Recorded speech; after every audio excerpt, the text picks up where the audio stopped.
మా latest videos కోసం మా ఈ తెలుగు న్యూస్ ఛానల్ సబ్స్క్రైబ్ చేసి గంట సింబల్ యాక్టివేట్ చేసుకోండి. రేపు పంచమి మంచి రోజు. సాయంత్రం 6:15 నుండి 9:30 మధ్యలో గుమ్మం దగ్గర ఈ రెండు కలిపి చల్లితే చాలు కష్టాలు కన్నీళ్లు పోతాయి. అమ్మవారి అనుగ్రహం కలుగుతుంది.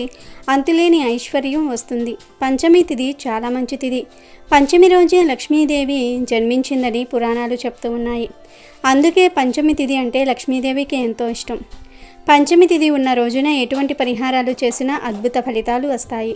ముఖ్యంగా పంచమి రోజున గుమ్మం దగ్గర ఈ రెండు కలిపి చల్లితే చాలు లక్ష్మీదేవి మీ ఇంట్లోకి వచ్చి కావలసినంత ఐశ్వర్యాన్ని ఇస్తుంది. ధన సమస్యలు పోతాయి. చక్కగా ధనలాభం కలుగుతుంది. ఆరోగ్యము ఐశ్వర్యము కలిసి వస్తాయి. ఎందుకంటే గుమ్మం అంటే శ్రీ మహాలక్ష్మీదేవికి ఎంతో ఇష్టం. గుమ్మం లక్ష్మీదేవితో సమానమని అంటూ ఉంటారు మన పెద్దలు. అందుకే గుమ్మంను తొక్కవద్దు, గుమ్మంపై కూర్చోకూడదని పెద్దలు చెప్తూ ఉంటారు. పద్ధతిగా గుమ్మంను అలంకరించుకున్న ఇల్లు లక్ష్మీదేవి అనుగ్రహం పొంది సుఖ సంపదలతో వర్ధిల్లుతుంది.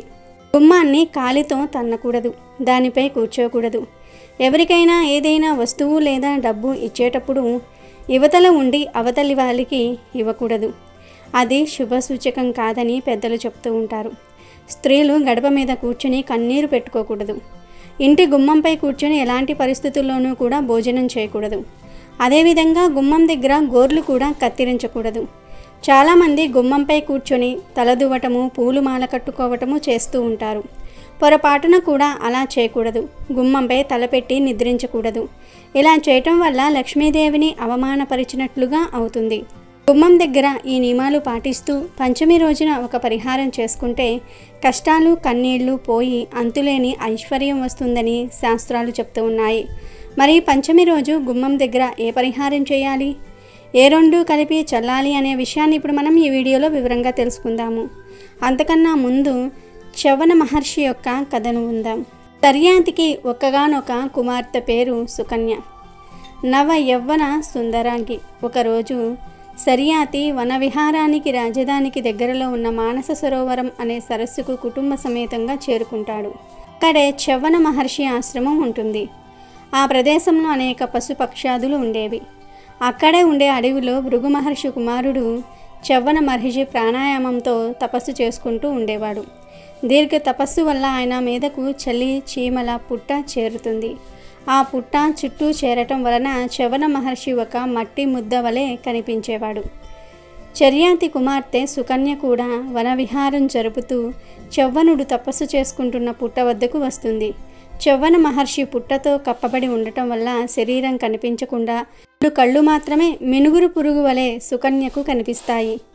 సుకన్య అది ఒక పురుగు వలె ఉన్నదని భావించి పుల్లతో తీయడానికి ప్రయత్నిస్తుంది. చ్యవన మహర్షి లోపల తపస్సు చేసుకుంటున్నాడని గ్రహించక సుకన్య పుల్లతో చ్యవన మహర్షి 2 కళ్ళు పొడుస్తుంది. చ్యవనుడు కంటిచూపు పోతుంది. కంటిచూపు పోవటంతో చ్యవన మహర్షి కోపిగించుకొని సరియాతి సైనికులకు మంత్రులకు సరియాతికి మలమూత్రాలు రాకుండా బంధించేస్తాడు. ఒకవైపు సరియాతికి మలమూత్ర ద్వారాలు బందీ అవ్వటంతో చింతుడై ఎక్కడో ఏదో తప్పు జరిగిందని భావించి పర్యావరణాన్నంతా కూడా పరిశీలించి ఈ పవిత్ర చ్యవన మహర్షి ఆశ్రమంలో ఎవరైనా ఏదైనా తప్పు చేశారా అని ఆరా తీస్తాడు. కానీ అందరూ మౌనంగా ఉంటారు.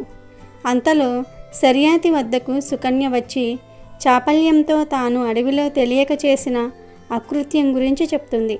అప్పుడు విషయం గ్రహించిన సరియాతి సకల పరివారంతో అడవిలోనికి వెళ్ళి మహర్షిని కలిసి అపచారాన్ని మన్నించి క్షమించమంటాడు. అప్పుడు చ్యవన మహర్షి శాంతచిత్తుడై ఉండి తన చూపు పోవటం వల్ల తనకు ఉపచారాలు చేయడానికి వీలుగా సరియాతి కుమార్తె సుకన్యను తనకిచ్చి వివాహం చేయమంటాడు. దానికి సరియాతి సంకోచిస్తూ ఉంటే సుకన్య ముందుకు వచ్చి తన వలన అపచారము జరిగిందని, ఆ అపచార నివృత్తి చ్యవన మహర్షికి ఉపచారాలు చేయటం ద్వారానే తీరుతుందని, తండ్రితో తన వివాహం చ్యవన మహర్షితో జరపమని చెప్తుంది. గత్యంతరం లేక రాజు చ్యవన మహర్షికి సుకన్యనిచ్చి వివాహం జరిపించాడు. సుకన్య పతిసేవా పారాయణురాలై కాలం గడుపుతూ సాగుతుంది. వశిష్ఠునకు అరుంధతి వలె అత్రి మహర్షికి అనసూయ వలె నిరంతరం భర్తను కనిపెట్టుకుని ఉంటూ వేలకు అన్న పానాదులు అమర్చుతూ ప్రియోక్తులతో అతని మనసును అలరిస్తూ దేవతలు సైతం మెచ్చుకునే విధంగా పతిభక్తి కలిగి అన్ని విధాలా అతనికి అనుకూలవతి అయి ప్రవర్తింపసాగింది. ఇలా ఉండగా ఒకనాడు ఆమె పాతివ్రత్యాన్ని పరీక్షించాలని అశ్విని దేవతలు భూమికి దిగివచ్చి ఆమెను సమీపించి, "నువ్వెవరు? నీ తండ్రి ఎవరు? చూడగా నీవు రాజకుమార్తె వలె కనిపిస్తూ ఉన్నావు. ఏ పరివారము లేకుండా ఒంటరిగా ఈ సరస్సులో స్నానానికి వచ్చావేమిటి? నీ భర్త ఎవరు? దివ్య శోభతో లక్ష్మీదేవి వలె ప్రకాశిస్తున్న నిన్ను చేపట్టిన నీ భర్త ఎంతో భాగ్యవంతుడు కదా. అతని అదృష్టాన్ని మేము ఏమని ప్రశంసించగలం? నీవు తిరుగాడుతున్న ఈ భూమి దేవలోకం వలె పవిత్రమై అలరారుతోంది. నీ వృత్తాంతాన్ని మాకు తెలియజేయి" అని అడిగారు. సుకన్య తన వృత్తాంతమంతా కూడా వివరించి, మా ఆశ్రమానికి వచ్చి తమ ఆతిథ్యం స్వీకరించవలసినదిగా, తన భర్తను సందర్శించవలసినదిగా భక్తి, వినయ, సౌశీల్య గుణాలతో అశ్విని దేవతలను ఆహ్వానించింది. ఆమె వృత్తాంతం విన్న అశ్విని దేవతలు, వృద్ధునికి నీ తండ్రి నిన్ను ఎలా సమర్పించగలిగాడో మాకు అర్థం కావటం లేదు. నిన్ను చూస్తూ ఉంటే జాలి కలుగుతుంది. అడవి కాచిన వెన్నెల వలె నీ జీవితం నిరర్ధకమైపోతుంది. సుఖింపదగిన దశలో ఇలా ఆశ్రమవాస కష్టాలతో కాలం గడుపుతూ ఉన్నావు. మా ఇద్దరిలో ఒకరిని వరించు, దివ్య భోగాలతో సుఖంగా ఉండగలవు అని ఆమెను ప్రలోభపెట్టారు. ఆ మాటలను వినలేక సుకన్య తన చెవులు మూసుకున్నది. భర్తను మనసులో తలుచుకున్నది. కశ్యప వంశంలో జన్మించిన దేవతలైన మీరు నాతో ఇలా మాట్లాడడం భావ్యం కాదు. ఇది ధర్మ విరుద్ధం. మీరు వచ్చిన దారినే వెళ్ళిపోండి. లేని పక్షంలో ఇప్పుడే మిమ్మల్ని శపించగలను.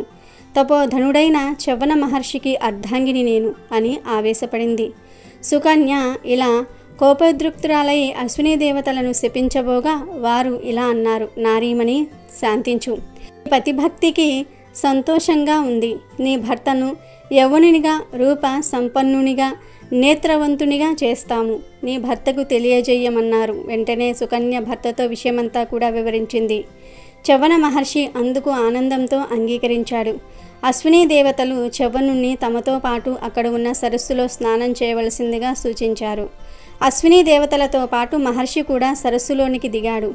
ఆన రూప వన లావణ్య విలాసం గల ముగ్గురు తేజోమూర్తులు ఒకేసారిగా సరస్సు నుండి వెలువడ్డారు. వారిని చూసి సుకన్య దేవతలు తను ఇంకా పరీక్షిస్తున్నారని గ్రహించింది. జగన్మాత అనుగ్రహంతో మాత్రమే తాను ఈ కష్టం నుండి గట్టెక్కగలనని భావించింది. జగన్మాత, ఈ ఆపద నుండి నీవే నన్ను ఆదుకోవాలి.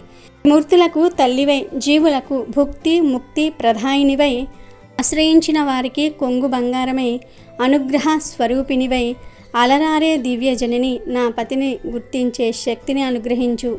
నన్ను కృతార్థురాలను చేయవమ్మా అని ఆర్తితో ప్రార్థించింది. పరమేశ్వరి అనుగ్రహం చేత వెంటనే సుకన్య హృదయంలో ఒక విజ్ఞాన రేఖ తొలుక్కుమన్నది. ఆమె తన భర్తను గుర్తించగలిగింది. సుకన్య పాతివ్రత్యానికి సంతోషించిన అశ్విని దేవతలు నిజ రూపాలు ధరించి సుకన్య చవ్వనుల అతిథి సపర్యలను స్వీకరిస్తూ ఉన్నారు. అప్పుడు చవ్వన మహర్షి తనకు యవ్వనము ప్రసాదించిన కారణమున ఏదైనా వరం కోరుకోమంటాడు. అప్పుడు అశ్విని దేవతలు తమకు యజ్ఞ యాగాదులలో సోమరసం ఇంద్రుడు ప్రసాదించటం లేదని, ఆ సోమరస పానం కావాలని కోరుకుంటారు. చవ్వనుడు అలాగే చేస్తాను అంటాడు. తద్వారా చవ్వనుడు మామగారి అభివృద్ధికి ఒక యజ్ఞము చేయిస్తూ దేవతలందరినీ పిలిచి సోమపానము ఇస్తాడు. అశ్విని దేవతలకు కూడా సోమపానం ఇస్తూ ఉంటే ఇంద్రుడు అడ్డుపడతాడు. అయినా చవ్వనుడు అశ్విని దేవతలతో సోమపానం చేయిస్తాడు. దాంతో ఆగ్రహించిన ఇంద్రుడు చవ్వనుడిని చంపడానికి వజ్రాయుధాన్ని తీస్తాడు. కానీ చవ్వనుడు అగ్ని నుండి ఒక భయంకర రాక్షసుడిని పుట్టించి ఇంద్రుడి మీదకు వదులుతాడు. భయపడ్డ ఇంద్రుడు చవ్వనుని క్షమించమని అడుగుతాడు. దాంతో ఆ రాక్షసుడిని మద్యము త్రాగే వారిలో జంతువులలో ఉండమని మహర్షి ఆదేశిస్తాడు. ఇక ఇంద్రుడు తన తప్పు తెలుసుకుని క్షమించమని అడిగి అశ్విని దేవతలకు కూడా ఆ రోజు నుండి ఆవిర్భావకం ఇవ్వాలని నిర్ణయించుకుంటాడు. ఇక వీడియోలోకి వెళ్లే ముందు ఫ్రెండ్స్, మీరు ఇప్పటి వరకు ఈ వీడియోని లైక్ చేయకపోతే వెంటనే లైక్ చేయండి. అలాగే మా ఛానల్ని కూడా సబ్స్క్రైబ్ చేసుకోండి. లోకి వస్తే కొంతమంది ఎప్పుడూ కష్టాలు కన్నీళ్లతో సతమతమైపోతూ ఉంటారు.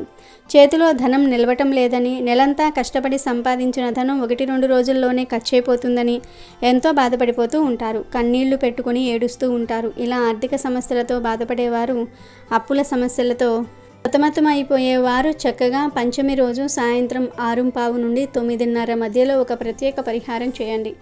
ఏమీ లేదు, ఈ టైంలో చక్కగా ఒక గ్లాసును తీసుకోండి.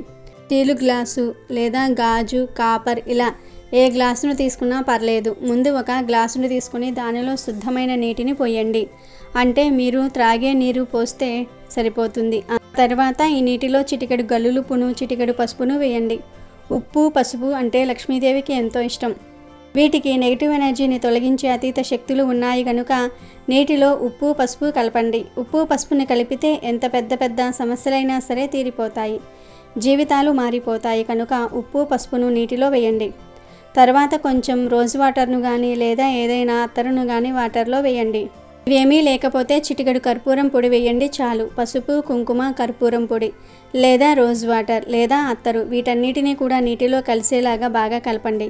తర్వాత ఈ గ్లాసును మీ ఎడమ చేతిలో పట్టుకుని ఒక్కసారి ఇల్లంతా తిరిగేసి చివరిలో ఈ నీటిని తీసుకుని వెళ్ళి మీ ఇంటి బయట గుమ్మం మీద చేతితో చిలకరించండి. మొత్తం నీటినంతా కూడా గుమ్మం మీద, తలుపుల మీద చల్లేయండి. ఇలా చల్లటం వలన ధన సమస్యలతో ఆరోగ్య సమస్యలు, కష్టాలు, కన్నీళ్లు, అప్పుల బాధలు పోతాయి. అంతులేని ఐశ్వర్యం వస్తుంది. లక్ష్మీదేవి అనుగ్రహం కలుగుతుంది. అమ్మవారే మీకు కావలసినంత ఐశ్వర్యాన్ని ఇస్తుంది. ప్రతి పంచమి రోజు ఈ పరిహారాన్ని చేసుకుంటే మరిన్ని మంచి శుభ ఫలితాలు వస్తాయి. కనుక మీరు కూడా పంచమి తిథి ఉన్న రోజున గుమ్మం పైన ఈ నీటిని చల్లి సిరి సంపదలను పొంది ఆనందంగా జీవించండి. అమెజాన్లో బెస్ట్ డిస్కౌంట్స్ కోసం వీడియో డిస్క్రిప్షన్లో లింకు ఉంది, చూడండి. అలాగే మా టెలిగ్రామ్ ఛానల్ సబ్స్క్రైబ్ చేసుకోండి. వీడియో నచ్చితే లైక్ చేయండి, షేర్ చేయండి, బట్ సబ్స్క్రైబ్ చేసుకోవడం మర్చిపోవద్దు.